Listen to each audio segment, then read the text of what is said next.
Bienvenidos misioneros del amor de Dios en Tucson, California. Soy la misionera Eli y el tema del día de hoy meditaremos sobre la vida de San Antonio Abad. Te voy a invitar a que te sientes cómodamente, que acomodes tu postura, tu espalda recta, tus hombros relajados, que respires profundo. Y en esa inhalación profunda desees al Espíritu Santo que te llene de su presencia, de su amor, de su luz, de su sabiduría, de su entendimiento.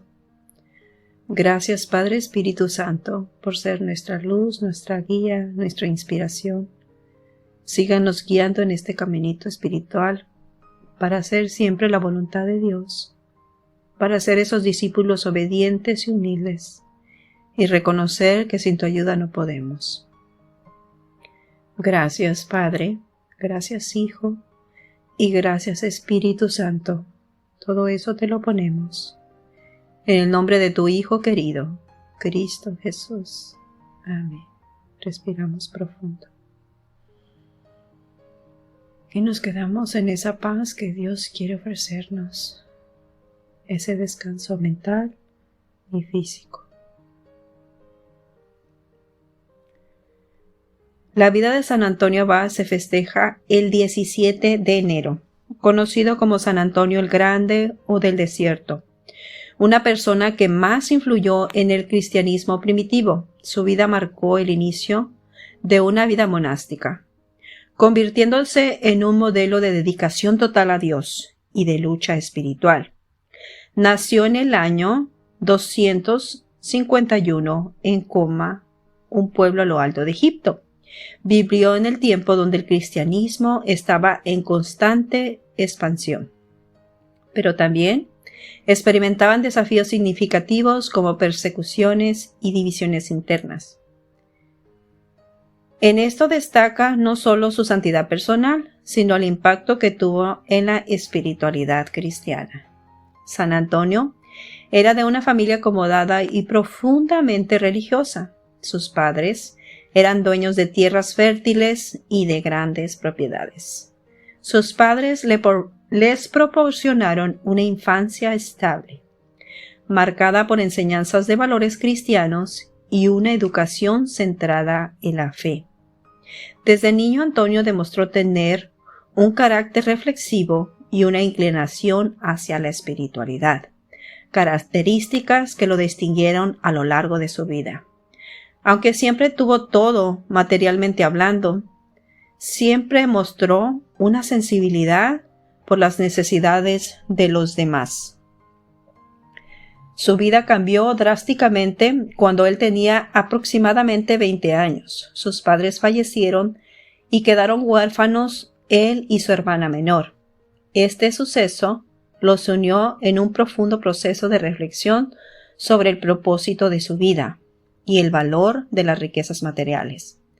Y según esa tradición, en ese tiempo, por lo que estaban viviendo por la pérdida de sus padres, fueron a la iglesia y al escuchar el evangelio, hubo un evangelio que tocó su corazón de Antonio, y ese fue el evangelio de Mateo, capítulo 19, versículos del 21 al 22.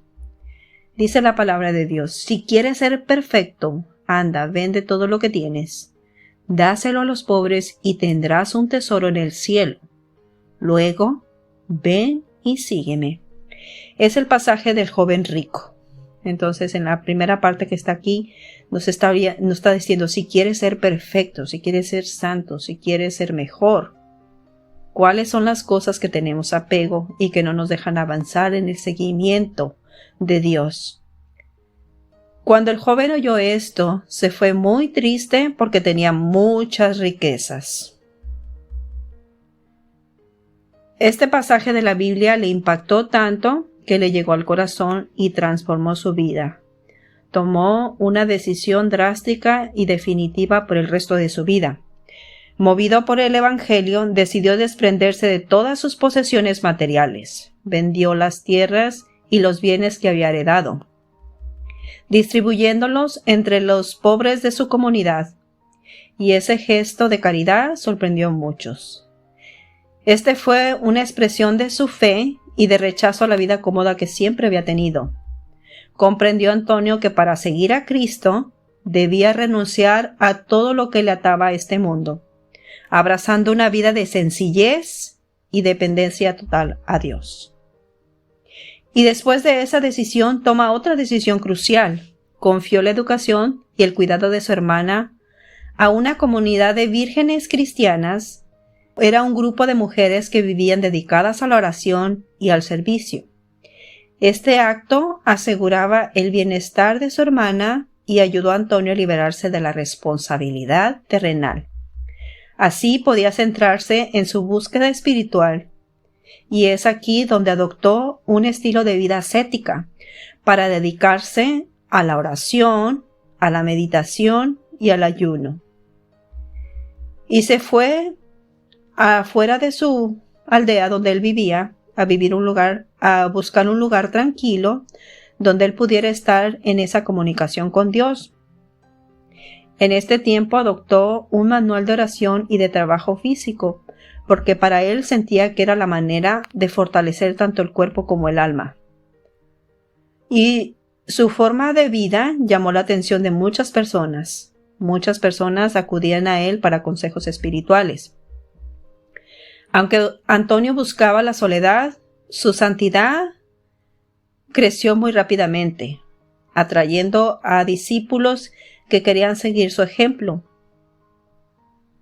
Pero Antonio sentía un llamado más profundo hasta a dedicarse al aislamiento total. Deseaba aislarse del mundo para dedicarse totalmente a Dios, y convencido de eso, sentía que el silencio y la soledad del desierto era el entorno ideal para purificar el alma y combatir las tentaciones. Por eso decidió aventurarse al desierto, donde no hay nada. También para él simbolizaba un desafío tanto físico como espiritual. Se estableció en una cueva cerca de las montañas donde él vivía en condiciones extremas, enfrentándose no solo a la dureza del entorno, sino que también ahí, a través de irse a ese desierto, recibió muchos ataques del enemigo. Y recogida la biografía de San Antonio de Alejandría, describe cómo pues San Antonio sufrió tentaciones y pruebas espirituales que el demonio le ponía, y también le hacía todo tipo de cosas para desanimarlo con todo tipo de trucos, apariciones aterradoras, ruidos inquietantes y visiones aterradoras. Pero él se mantuvo firme en su fe, en su oración y en la confianza en Dios. Y él decía que esas tres cosas eran sus únicas armas.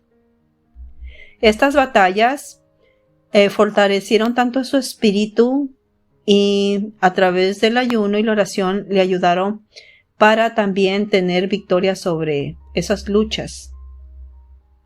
También pues se mantenía en esa fidelidad de Dios, y en este tiempo también experimentó muchas luchas internas, y sus propios deseos, sentía como tenía esa lucha con la carne, con sus propias debilidades. Quiero que te pongas a meditar en esta vida de San Antonio Abad y qué te gustaría poner en práctica en tu vida personal. Quiero que te quedes meditando en el Señor y que le digas: háblame, Señor, que tu siervo te escucha.